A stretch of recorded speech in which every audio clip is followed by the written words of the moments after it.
न्याय क्रांती न्यूज, अन्यायाविरुद्ध आवाज। भारतीय पार्श्वगायनाचा एक दैदिप्यमान अध्याय आज संपुष्टात आलाय। जगप्रसिद्ध गायिका आणि मेलोडी क्वीन म्हणून ओळखल्या जाणाऱ्या आशा भोसले यांचे मुंबईतील ब्रीच कँडी रुग्णालयात उपचारादरम्यान निधन झालंय। शनिवारी सायंकाळी छातीत संसर्ग, चेस्ट इन्फेक्शन आणि प्रचंड अशक्तपणामुळे त्यांना रुग्णालयामध्ये दाखल करण्यात आले होते।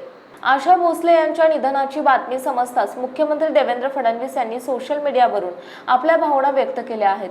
त्यांनी म्हटलं आहे की भारतीय चित्रपटसृष्टीचा सुवर्णकाळ गाजवणारा एक लखलखता तारा आज निखळला। आशाताईंनी आपल्या स्वरांनी केवळ महाराष्ट्राचंच नव्हे तर जगाच्या मनावर अधिराज्य गाजवले। त्यांच्या निधनाने संगीत क्षेत्राची कधी न भरून येणारी हानी झाली आहे। सोमवारी 13 एप्रिल रोजी दुपारी 4 वाजता दादर येथील शिवाजी पार्क स्मशानभूमीत शासकीय इतमामात अंत्यसंस्कार केले जाणार आहेत।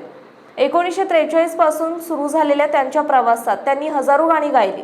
भारतीय शास्त्रीय संगीत, गझल, भजन ते पॉप संगीतापर्यंत त्यांनी आपली वेगळी ओळख निर्माण करून दिली आहे।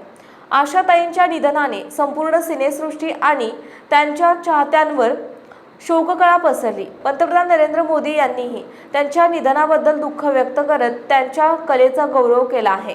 प्रशांत काटे, संपादक, न्याय क्रांती न्यूज यांच्यातर्फे आशाताईंना भावपूर्ण श्रद्धांजली। आपल्या परिसरातील बातम्या पाहण्यासाठी चॅनलला सबस्क्राईब करा, व्हिडिओला लाईक करा आणि बेल आयकॉन दाबायला विसरू नका।